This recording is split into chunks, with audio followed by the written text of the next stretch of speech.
Guys কেমন আছো? আশা করছি ভালো আছো। ভালো থাকো না কারণ ভালো তো থাকতে হবে, যেহেতু তোমরা শুভবিশাল ফ্যামিলি মেম্বার। আর গাইস চলো থাম্বনেল टाइटल देखे बुझते গিয়েছো কি ভিডিও। अब अगर तुम लोग नए हो तो सब्सक्राइब करो, वो जो लाल वाला बटन है उसके साथ स्कैम करो या फिर महफिल जमाओ, मुझे नहीं पता, बस क्लिक हो जाना चाहिए। গাইস কেমন আছো? আশা করছি ভালো আছো। ভালো থাকো না কারণ ভালো তো থাকতে হবে, যেহেতু তোমরা শুভবিশাল ফ্যামিলি মেম্বার।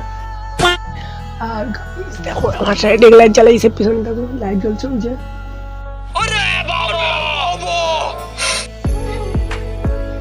গাইস দেখো লাইট কিছু জ্বলছে, এসব লাইট সেই লেভেল লাগে। क्या बोला तूने? ব্যাকগ্রাউন্ডটা দেখো কি সুন্দর হচ্ছে, পিছনে দেখো লাইটটা, পিছনে লাইটটা দেখো কেমন হচ্ছে। এটা দেখো, এটা পাঁচ সাইড দিতে হবে, समझ रहे हो आप समझ रहे हो। সাইড দিয়ে হচ্ছে, এটা ইউজ দিয়ে হচ্ছে, সেই লাগে সেই লেভেলের লাগছে গাইস। আজকের ভিডিওটা ছিল মানে কি বলবো, আজকের ভিডিও ছিল প্রথম মিনি ব্লগ মানে জানো 1 মিনিটের ব্লগ, মিনি ব্লগ। ভিডিও যদি ভালো লাগে তাহলে লাইক কমেন্ট সাবস্ক্রাইব করে দিও। চলো নেক্সট ভিডিওতে দেখা হচ্ছে, ধামাকা ভিডিও দেখা হচ্ছে নেক্সট ভিডিওতে। চলো।